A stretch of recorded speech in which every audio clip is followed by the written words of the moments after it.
지난달 1월 30일 국민일보 제1면 커버 스토리에 유니버셜 디자인이라는 기사가 실렸습니다. 자세히 읽어보니까 이런 내용이었습니다. 서울 서대문구에 있는 안산이라는 산에 산 중턱을 따라 한 바퀴를 도는 자락길을 소개했습니다. 2013년 11월에 완공된 둘레길의 총 길이는 7km였습니다. 이 산길은 장애 유무와 상관없이 누구나 편하게 걸을 수 있는 무장애 순환형 숲길입니다. 경사가 심하거나 걷기 힘든 곳을 특수공법으로 시공을 해서 전동 휠체어를 타거나 유모차를 밀고도 한 바퀴를 쉽게 돌 수 있도록 만든 길이랍니다. 곳곳에 쉼터도 조성되어 있어서 건강한 성인은 물론 노인, 어린이, 장애인들도 부담 없이 즐길 수 있는 산책로라고 소개했습니다. 그래서 평일에 3,000명이 와서 그 길을 걷고 주말에는 7,000명가량이 이 길을 걸으러 온다고 합니다. 그렇게 기사가 되어 있었습니다. 저는 이 기사를 읽고 제 마음에 잔잔한 감동을 받게 됐습니다. 왜냐하면 외진 산속에 주민과 이웃을 생각해서 연령, 성별, 장애 유무, 국적에 관계없이 누구나 편하게 사용할 수 있는 숲속 산책로를 만든 것은 이웃을 배려하고 이웃을 사랑해서 만든 것이기에 더욱 많은 사람들에게 인기가 있게 되었다고 생각했습니다. 참 그 이웃을 사랑하고 배려하는 그 구청의 그 길을 만든 그 구청의 정책이 참 모범적이다라는 생각을 했습니다. 또 다른 측면에서 생각한다면 올해와 같이 이런 추운 겨울이 되면 생각나는 것이 겨울 나기가 어려운 사람들입니다. 교회나 사회단체에서 겨울이 되면 쪽박촌 사람들이나 배가 고픈 사람들, 주위에 뜨는 사람들을 위해 연탄을 제공해주고 이불이나 라면, 김치 같은 음식들을 나누는 것을 종종 볼 수가 있습니다. 이런 어려운 자들을 배려하고 그들을 돕는 모습을 통해서 아직 이 사회는 희망이 있다. 그리고 등불이 되고 빛과 소금이 되는 이웃을 사랑하고 생각하는 따뜻한 사람들이 우리 사회에 많이 있음을 알 수가 있습니다. 그리고 어느 TV 프로그램을 제가 보니까 할아버지가 안 계시는 젊은 부부가 6세가 된 자기 아이를 데리고, 자기 아들을 데리고 시골 농촌에서 홀로 살아가는 70세가 넘은 할아버지를 찾아가서 하루를 머물면서 외로운 할아버지에게 친정 아버지처럼 삼시세끼 진수성찬으로 돌봐주고 또 자기 아들에게는 할아버지가 없으니까 할아버지의 이미지를 심어주고 할아버지를 경험할 수 있는 기회. 할아버지를 모르니까 할아버지는 이런 분이란다. 70세가 넘고 발음이 어눌하고 행동이 부자연스러운 이런 나이가 먹은 사람이 할아버지란다 라는 이미지를 심어주고 그리고 할아버지는 손자에게 하듯이 따뜻한 사랑으로 그렇게 유창하지 아니한 그 이야기로서 해주고 놀아주는 정말 서로 사랑 또 이웃 사랑에 대한 의미 있는 삶을 살아가는 사람들의 모습을 제가 볼 수가 있었습니다. 세 가지 경우를 말씀드렸습니다. 세 가지 경우는 똑같이 이웃 사랑에 대한 얘기입니다. 둘레길, 겨울에 어려운 이웃을 돌보는 사람들, 할아버지와 손자의 관계에 있어서 이웃 사랑, 이것에 대한 세 가지 측면을 여러분들에게 말씀드렸습니다. 이게 오늘 본문의 말씀도 우리 예수님의 이웃 사랑에 대한 아름다운 이야기를 말씀해 주고 있습니다. 그렇다면 그리스도인인 저와 여러분이 살아야 할 삶의 모습이 어떠해야 할까요? 오늘 이 예배에 나온 여러분들이 어떤 모습으로 살아가야 될 것이냐는 거죠. 그것은 하나님의 말씀을 따라 살아야 하고 행해야 한다는 것입니다. 하나님의 말씀의 핵심은 서로 사랑하라는 말씀이에요. 할렐루야. 서로 사랑하라는 말씀인데 이 말씀 따라 순종하며 살아가는 것이죠. 오늘 본문 말씀을 보면 한 율법 교사가 예수님을 시험하여 이런 질문을 던졌습니다. 선생님, 내가 무엇을 하여 영생을 얻겠습니까? 예수님께서 율법에 무엇이라 기록되었으며 네가 어떻게 읽었느냐? 대답하기를 네 마음을 다하며 힘을 다하며 목숨을 다하며 뜻을 다하여 주 너희 하나님을 사랑하고 또한 네 이웃을 네 자신과 같이 사랑하라 하였나이다. 예수께서 이르시되 네 대답이 옳도다. 이를 행하라. 이를 행하라. 그러면 살리라. 그랬습니다. 그러면 영생을 얻으리라 이 말이에요. 영생 얻는 것이 이웃을 사랑하는 행동을 해야 된다는 얘기입니다. 오늘 본문 말씀에서 가장 중요한 두 가지 율법을 말하고 있는데 하나님과 이웃을 사랑하되 마음과 뜻과 목숨과 힘을 다하여 사랑하라는 계명에 대해서 두 가지 계명에 대해서 말씀하고 있습니다. 그중에 특별히 이웃을 내 자신과 똑같이 마음과 뜻과 목숨과 힘을 다하여 사랑하라고 하십니다. 하나님을 사랑하십니까, 여러분? 하나님을 사랑하시면 크게 아멘. 그 정도로 이웃을 사랑해라는 거예요. 할렐루야. 29절에 보면 율법사가 예수님에게 또 질문합니다. 내 이웃이 그러면 누굽니까? 내 이웃이 누굽니까? 내 이웃을 가르쳐 주세요라는 말이죠. 이웃이 누굽니까? 라고 질문합니다.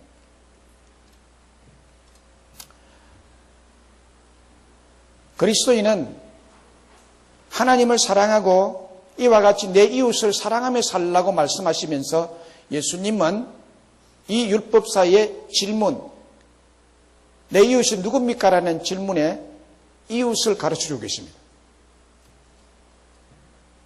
이웃을 사랑해야 되는 이웃이 누구냐는 거예요. 그러면 사랑해야 될 대상인 이웃이 누구냐? 이걸 알아야 되겠죠. 이웃은 고통 중에 있는 사람이다 라는 것입니다. 고통 중에 있는 사람, 이들이 사랑의 대상이라는 거예요. 사랑의 대상. 27절과 30절 쭉 보면요. 대답하여 이르되 네 마음을 다하며 목숨을 다하며 힘을 다하며 뜻을 다하여 이게 다 해서 하나님을 사랑하고 다 해서 네 이웃을 내 자신과 같이 사랑하라 하였나이다. 예수께서 대답하여 이르시되 어떤 사람이 예루살렘에서 여리고로 내려가다가 강도를 만나며 강도들이 그 옷을 벗기고 때려 거의 죽은 것을 버리고 갔더라. 이 대목에서 오늘 뉴스에 나오는 이런 어떤 사건들이 생각이 안 나십니까? 거의 같다고 생각이 안 됐습니까? 몽둥이로 패가지고 이렇게 거의 죽게 만든, 아니 이 죽은 시체를 냉장고에다 집어넣어가지고 보관을 하고 1년이나 방바닥에다 시체를 눕혀놓고 이런 생각이 안 되십니까? 여기 성경에 그게 있다고 이야기하고 있어요. 거의 죽게 된 사람을 버리고 갔더라.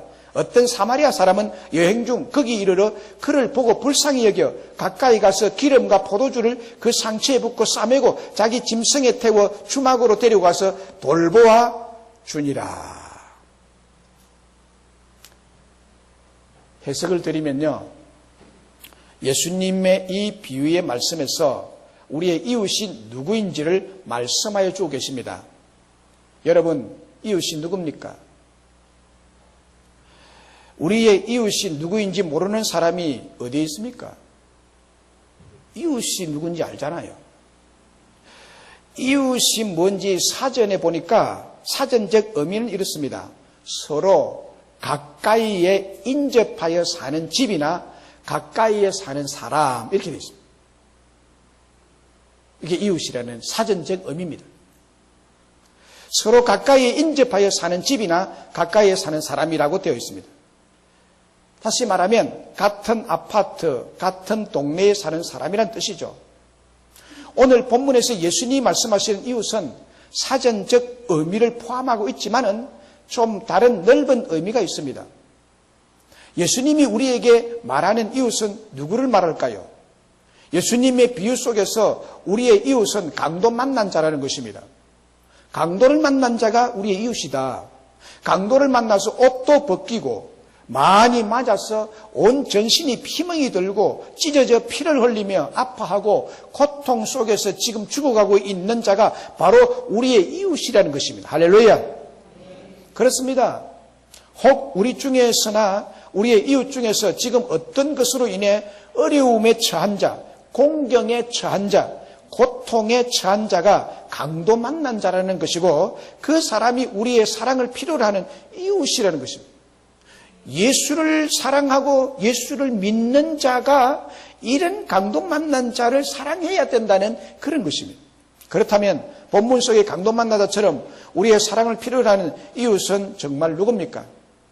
강도 만난 자, 고통 중에 있는 우리의 이웃 사람이 어디에 있으면 누구일까요? 세 가지 이웃을 말씀드리겠습니다. 첫 번째 이웃은 사회에서 만나는 이웃 사람이 있습니다. 사회에서 만나는 이웃 사람, 사회적으로 고통당하는 자를 말한다는 것입니다. 우리가 흔히 알고 있는 보육원, 양로원 등이나 또는 가정폭력으로 아버지에게 혹은 어머니에게 매를 맞고 있는 자녀들, 외로이 홀로 살아가는 독거 노인들, 매스컴을 통해서 만나고 뉴스를 통해서 만나고 신문을 통해서 만나는 고통받고 있는 자들이 강도 만난 자입니다. 우리들의 이웃이 바로 이런 자들이라는 말입니다. 우리의 이웃이 된다는 거예요. 작년 연말 12월 달에 한 예만 들겠습니다. 여러 예가 지금 뉴스에서 계속 많이 나오고 있죠. 인천에서 있었던 아동학대 사건을 우리는 다 알고 계시죠. 11세 난 여자아이가 2학년 1학기까지 학교를 다니고 그 이상 학교를 다니지 못했죠. 친아빠와 계모에게 집에서 2년 동안 감금을 당하고 폭행당한 사건입니다. 아이가 배가 고파서 어떻게 해서 집에서 탈출해서 슈퍼마켓에 들어가서 먹을 것을 훔쳐 먹다가 이 사건, 이 아이가 세상에 알려지게 된 거예요. 11세 여자아이가 정상적으로 성장하면 보통 평균 몸무게가 40kg이 돼야 된대요. 키는 146cm가 돼야 되는데 그런데 이 애는 얼마나 굶었던지 몸무게가 16kg, 키는 120cm, 4세 아이의 몸무게며 키라는 것입니다. 11세의 아이가 못 먹고 못 자라서 그것도 부모 밑에서 가정에서 이렇게 됐다는 거예요. 네티즌은 할 말을 잊게 만드는 끔찍한 학대라고 몸서리를 쳤습니다. 여러분, 이 여자아이가 우리들의 이웃이라는 것입니다. 이 여자아이가 우리의 이웃이라는 거예요. 가정에서 엄마 아빠로부터 구금을 당해 구타당하고 몽둥이로 얻어맞고 골프채로 얻어맞고 굶고 온갖 어려움과 고통을 당하고 있었습니다. 오늘 본문 속에 강도 만나 거의 죽어가는 사람이나 이 아이나 동일하게 고통 가운데 사람의 도움을 기다리고 있었던 것입니다. 그러므로 사회에서 이런 고통받는 자들이 우리의 이웃이라고 예수님은 이 비유에서 말씀하는 것입니다. 친아버지와 계모로부터 이런 폭행과 감경을 당한 사실을 알고 전국적으로 큰 충격을 받고 많은 사람들의 도움의 손길을 보여주었습니다. 이 사건이 알려진 이후로 아동보호센터에 이 아이는 지금 보호 중인데 어떤 분은 물질로 후원하겠다고 나서는 사람이 있었고 어떤 분은 물품을 기부하겠다고 말했고 어떤 분은 자기 가정에 위탁해서 내가 이 아이를 돌보겠다고 하고 어떤 분은 입양을 아예 하겠다 자기 자식으로 어떤 분은 재능 기부를 하겠다는 분들이 잇따라 문의가 들어오고 나섰습니다. 여러분, 이런 따뜻한 온정과 후원이 바로 오늘 본문에 나오는 사마리아 사람인 것입니다. 이 아이에게 자비를 베풀고 긍휼을 베풀고 관심을 베풀고 조그마한 것이라도 온정을 베푼 것, 이것이 사랑입니다. 할렐루야. 예수님의 사랑으로 이웃 사랑의 순종이요 실천이요 그리스도인의 빛과 소금의 삶인 것입니다. 사랑하는 여러분, 돌아보면 우리가 사회에서 만나는 고통당하는 자들이 참 많습니다. 아프리카에서 굶주리고 있는 사람들, 최근 중동의 난민들, 북한에서 굶주리고 있는 아이들과 주민들, 이 모두가 우리가 흔히 사회적으로 알고 있는 고통당하는 자들입니다. 예수님은 이들이 우리가 사랑해야 될 이웃이라는 것입니다. 여러분, 우리가 사회에서 고통당하는 자들을 매스컴을 통해서 종종 접할 때 여러분은 어떤 생각을 하십니까? 저 사람이 나의 이웃이라고 생각하십니까? 아니면 저 멀리 불구경하듯이 남의 일로 생각하고 넘깁니까? 오늘 본문에 말씀하십니다. 고통받고 있는 자들이 바로 강도 만난 자이며 이 강도 만난 자들이 너희들의 이웃이라고 말씀하고 있습니다. 또 우리의 이웃들이 어디에 있습니까? 두 번째는 우리 주변에 그야말로 사전적 의미로 주변에 같이 살고 있는 이웃들이 있습니다.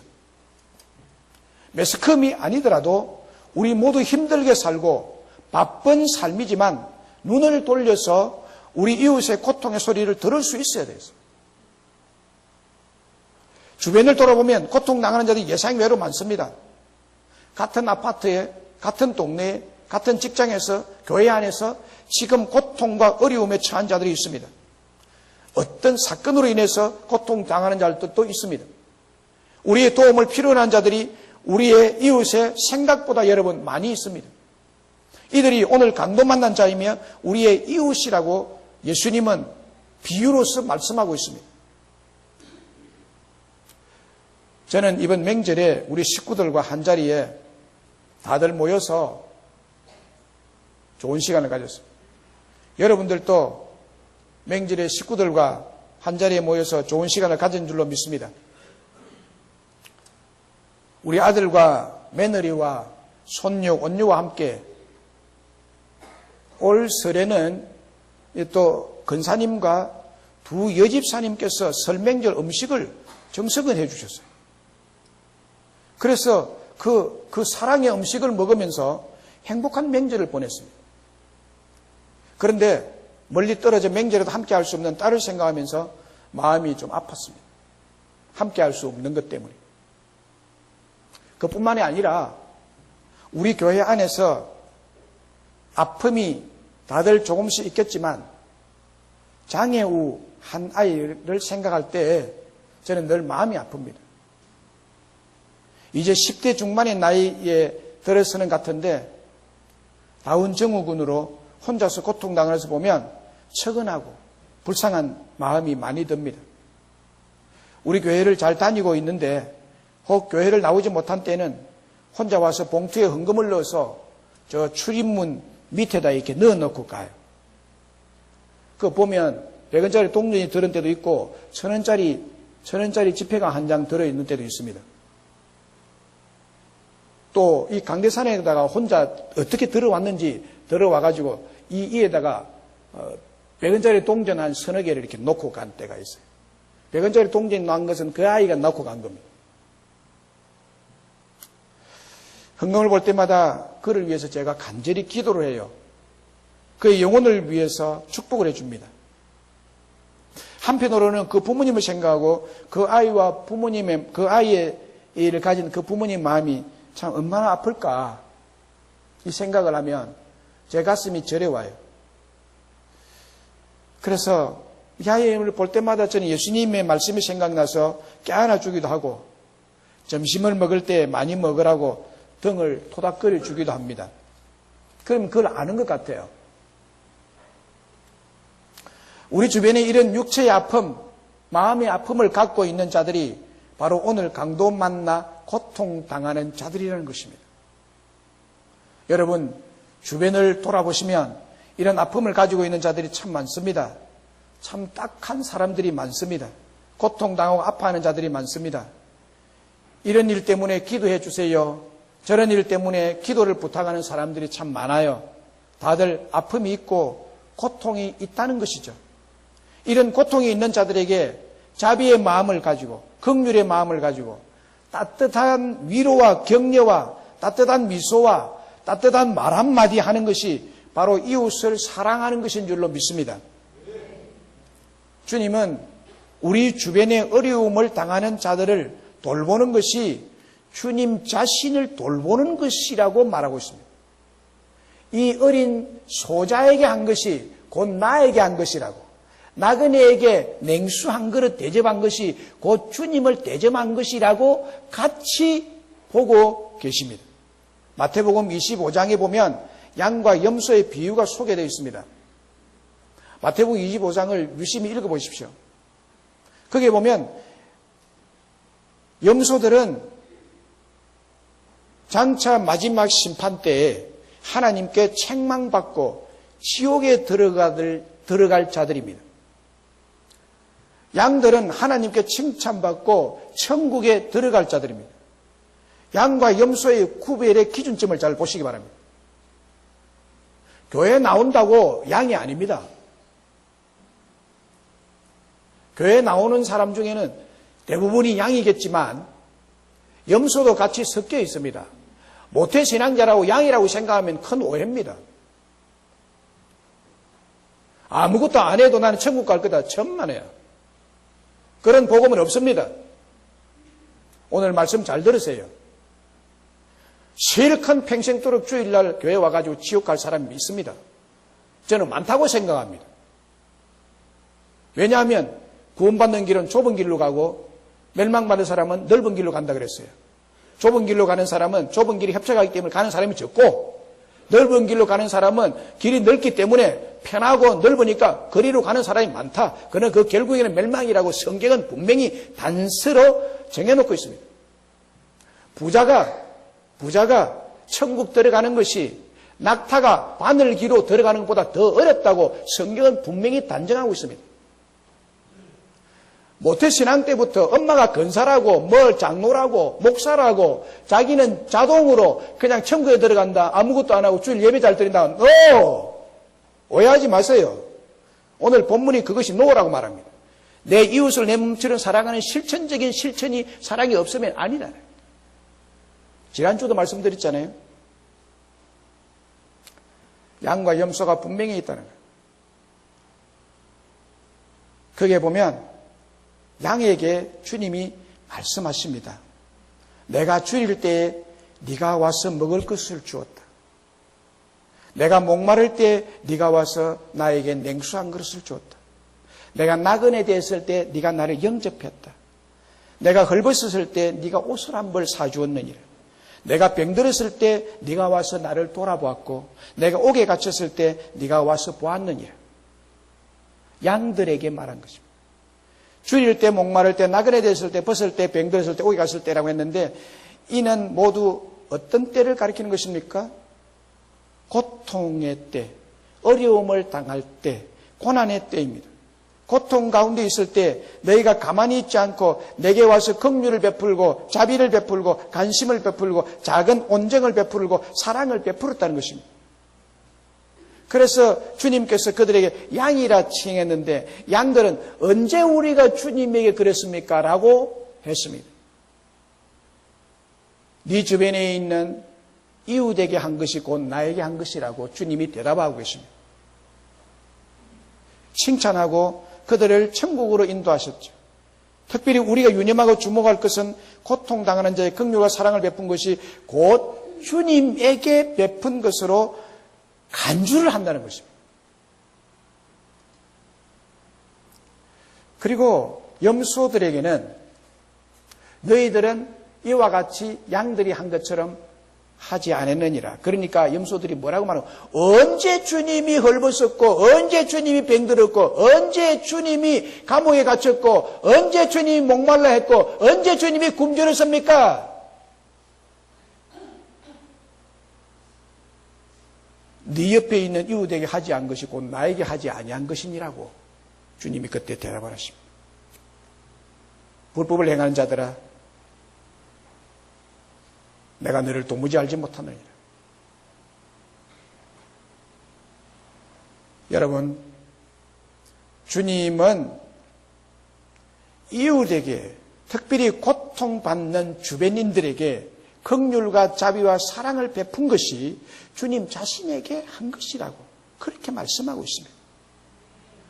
우리 주변에 있는 고통 가운데 있는 자들에게 친절을 베푼 것이, 사랑을 베푼 것이 주님에게 한 것인 줄로 믿으시기를 주의 이름으로 축복합니다. 로마서 12장 15절에 즐거워하는 자들과 함께 즐거워하고 우는 자들과 함께 울라. 우리에게 프랑카드가 바로 그 내용으로서 뒤에 기록해 난 것입니다. 우는 자들, 특별히 고통당하는 자들, 어려움에 처한 자들과 함께 울라는 것입니다. 주변에 고통 가운데 있는 자들과 함께 아파하고 함께 눈물을 흘리고 함께 마음을 같이 하라는 것입니다. 여러분, 주변에 어려움을 당하는 자들과 함께 마음을 같이 하고 긍휼의 마음을 가지고 그들과 함께 하는 것이 이웃 사랑하는 것인 줄로 믿으시기를 바랍니다. 또 우리의 이웃은 어디에 있습니까? 세 번째 이웃은 우리 가족 안에 있습니다. 가족 안에 있는 이웃입니다. 가족 안에 고통당하는 자들이 있습니다. 부모나 배우자나 형제 자매나 자녀들이나 가까운 친족이 고통당할 때가 있습니다. 이들이 바로 강도 만난 자이며 우리가 사랑해야 할 우리의 이웃이라는 것입니다. 우리는 이웃하면 우리 가족을 제외하고 생각할 때가 있습니다. 그런데 그렇지를 않습니다. 사실 이웃 중에 가장 가까운 이웃이 우리의 가족들입니다. 할렐루야. 가족의 구성원 가운데 어려움을 당하는 자들이 본문 속에 강도 만난 자라는 것입니다.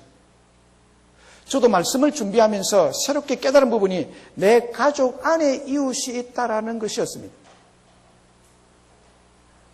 그래서 제가 이 말씀을 준비하면서 제 자신을 중심으로 동심원을 그려봤습니다. 세 가지 원인, 내가 중심에 있고 내 가족이 그 가까운 데 있고 그 다음에 사회에 있는 이웃들이 있다는 거죠.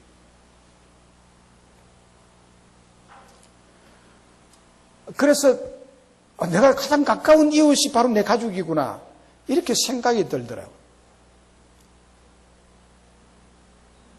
이게 깨닫는 순간에 정말 가족에게 더 많이 용서하고 더 긍휼을 베풀어 줘야 되고 용서를 하되 더 깊이 해야 되고 잘 양육을 해야 하고 보호를 해야 하고 사랑해 주어야 할 이웃이라는 사실을 새롭게 깨닫게 되었습니다.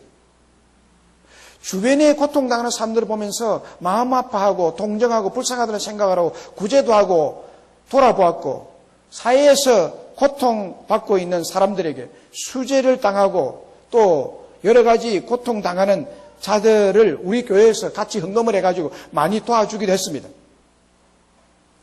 그들을 내 이웃으로 생각하면서 그들에게 자비를 베풀려고 했지만 정작 내 가족 안에 있는 이웃은 늘 같이 있으니까 이해할 것이라는 오해 속에서 제대로 배려하지 못하고 제대로 사랑을 하지 못했구나 하는 생각이 들었습니다.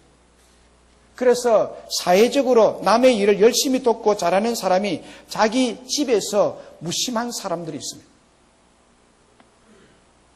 사회적으로는 많은 공을 세웠는데 자기 식구들에게는 무심해가지고 자기 식구들은 완전히 또 잘못되어 있는, 죄송한 말씀입니다만은 큰 교회 목사님들의 자녀들이 잘 돌봄을 못 받아가지고 잘 못 돼요. 다는 안 그렇지만. 그러니까 바깥의 성도들을 열심히 잘 돌보고 사랑을 베푸는데 정작 자기 집안에 자기 자녀들을 돌볼 시간이 없는 거예요. 신방한다, 교육한다, 양육한다. 저만 해도 설교 준비를 하려면요, 일주일 내내 박혀 있어야 되는 거예요.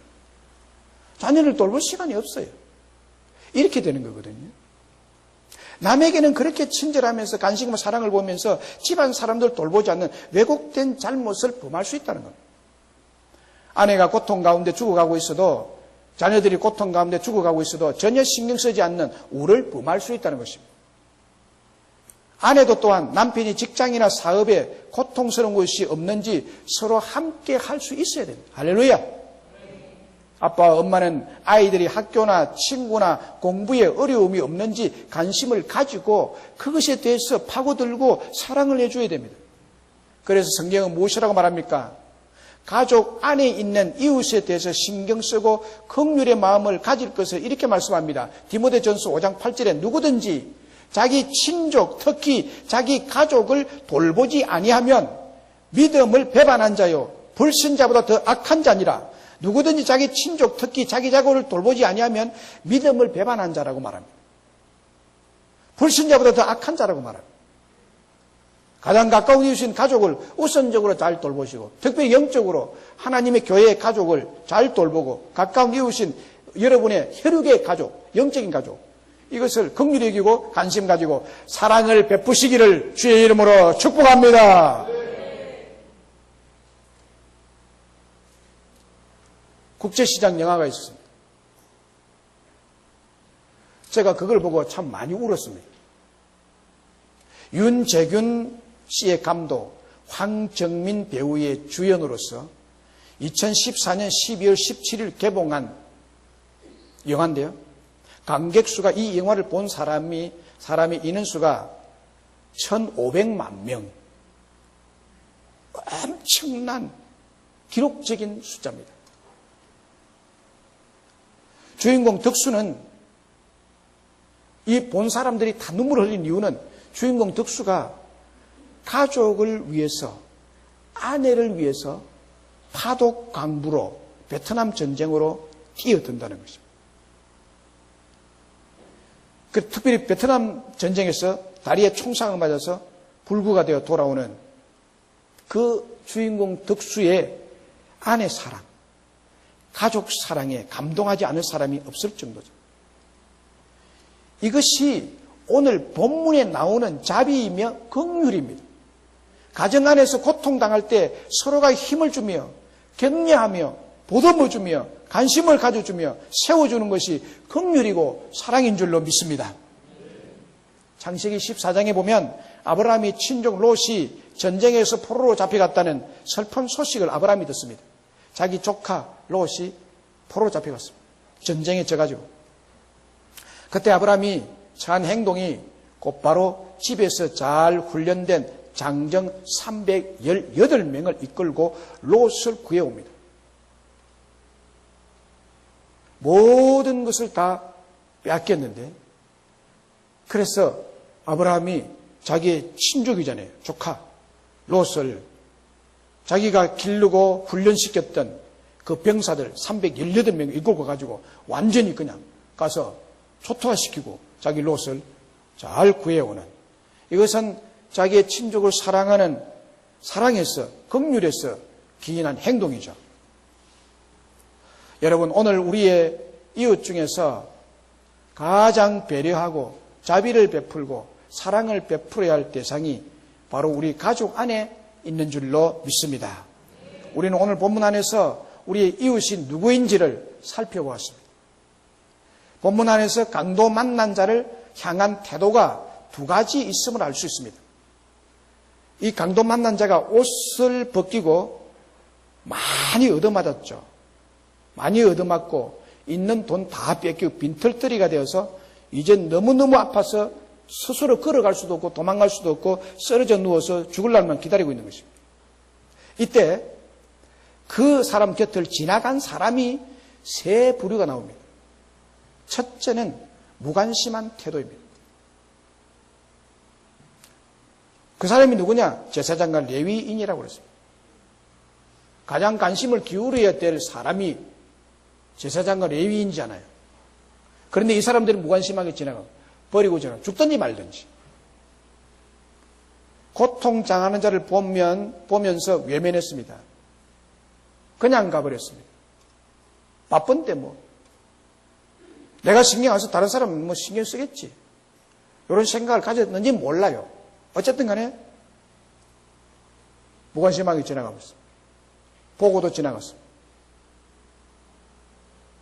둘째는 자비와 긍휼과 사랑의 태도입니다. 선한 사마리아인의 태도입니다. 바쁜 가운데 이 사람도 사업하는 사람이 돼가지고 아주 바쁜 사람입니다. 그런데 바쁘지만 자기 시간을 내어서 고통당하는 자와 함께 했다는 사실입니다. 그에게 다가갔습니다. 포도주와 기름을 부어주었습니다. 응급 조치를 해줬습니다. 그를 데리고 주막으로 데리고 와서 2데나리온을 주고 필요하면 추가적인 물질을 나중에 더 지불해 주겠다고 그 주막 주인에게 말하고 있습니다. 다시 말하면 물질적인 나눔과 따뜻한 자비의 마음을 가지고 강도 만난 자를 대해 준 것입니다. 여러분, 오늘 예수님의 말씀의 비유를 보면서 이 두 모습 중에 어느 쪽입니까?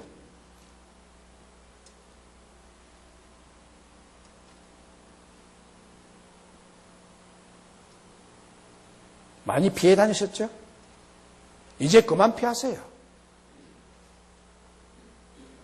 이제 좀 그만 예민하세요. 모태부터 믿었다고요? 이제 그만 그 소리 하세요. 외면하지 마세요. 죽어가는 사람들.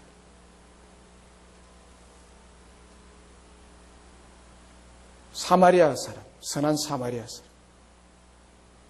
그는 자기의 돈을 들이고 이 사람을 자기의 짐승에 태워서, 요즘 말하면 자기 자가용에 태워가지고 병원에 가서 데려주고 병원비도 자기가 지불했다는 거예요.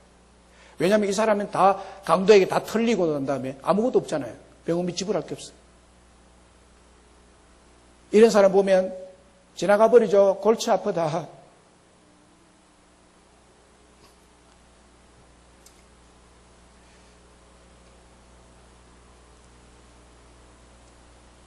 저도 수없이 이 본문을 읽으면서 본문에 나오는 어려움을 보고 그냥 지나치는 제사장과 레위인이 아니라고 생각했습니다. 그런데 이번에 말씀을 준비하면서 제 생각과 태도가 많이 달라졌습니다.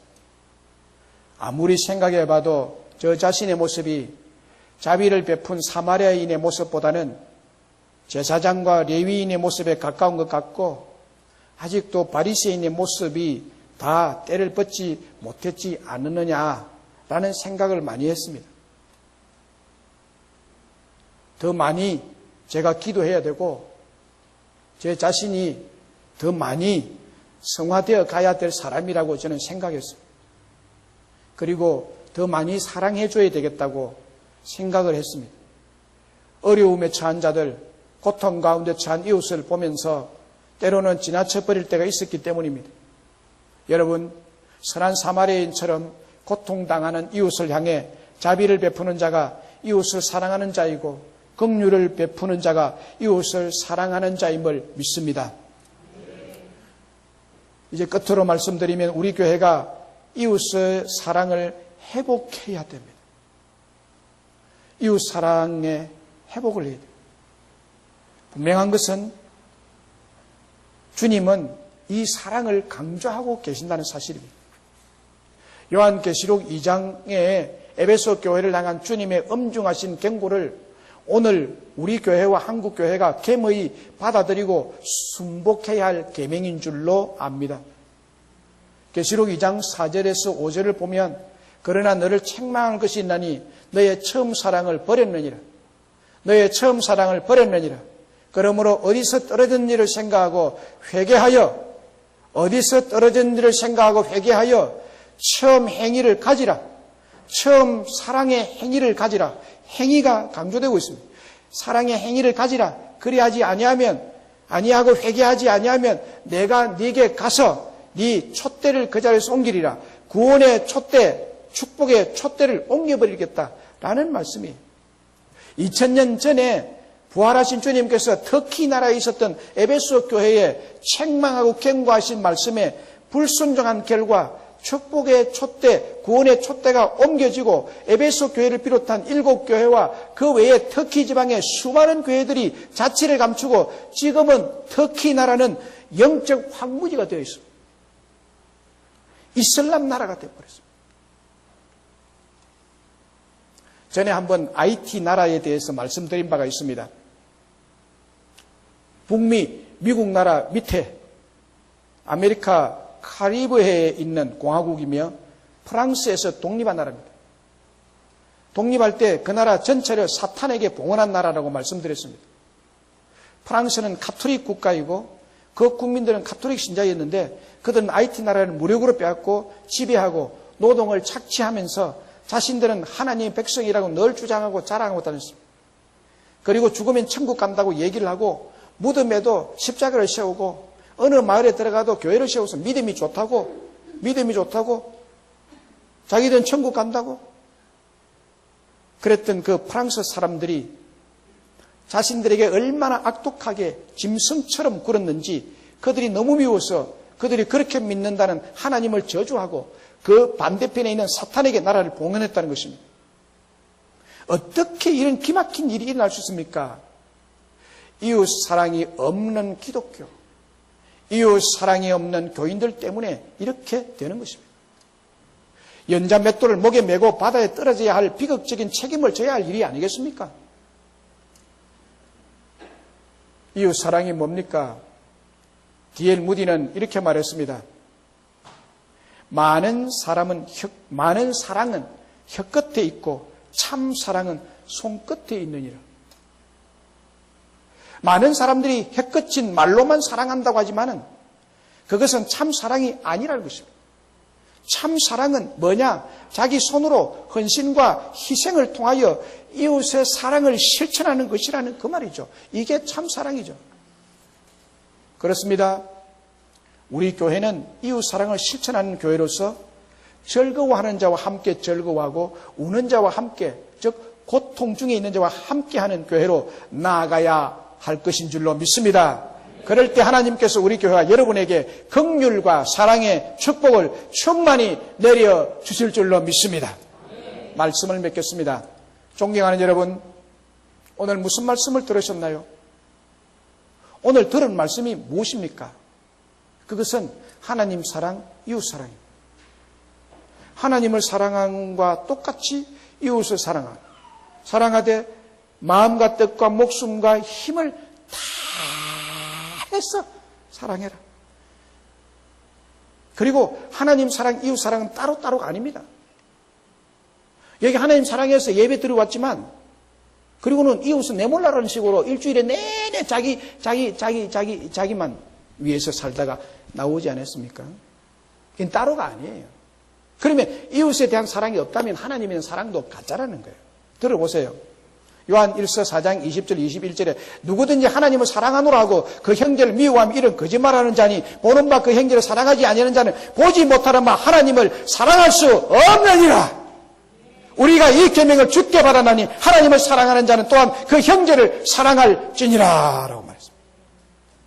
하나님 사랑과 이웃 사랑, 고통 중에 형제 사랑은 일치한다는 것입니다. 영국 성공의 주교인 윌리엄 템플은 하나님 사랑은 생명나무의 뿌리요 이웃 사랑은 생명나무의 열매라는 것입니다. 하나님을 사랑하는 사람은 반드시 이웃 사랑으로 나아가게 되어 있다는 뜻이죠. 온전한 사랑은 동전양면처럼 하나님 사랑, 이웃 사랑이 함께 나타나게 되어 있다는 것입니다. 이것이 진정한 믿음이고 참된 믿음입니다. 하나님 사랑하노라 하고 이웃 사랑에 대한 외면을 계속 한다는 것은 그것은 왜곡된 신앙, 잘못된 신앙, 그래도 천국 간다는 이런 잘못된 신앙입니다. 그렇게 믿느냐? 마귀도 그렇게 믿는다고 야고보서는 말하고 있습니다. 여러분, 우리가 주님께서 율법사에게 하시는 말씀을 기억해야 합니다. 네 생각에는 이 세 사람 중에 누가 강도 만난 자의 이웃이 되겠느냐? 이르되 자비를 베푼 자니이다. 예수께서 이르시되 가서 너도 이와 같이 행해라.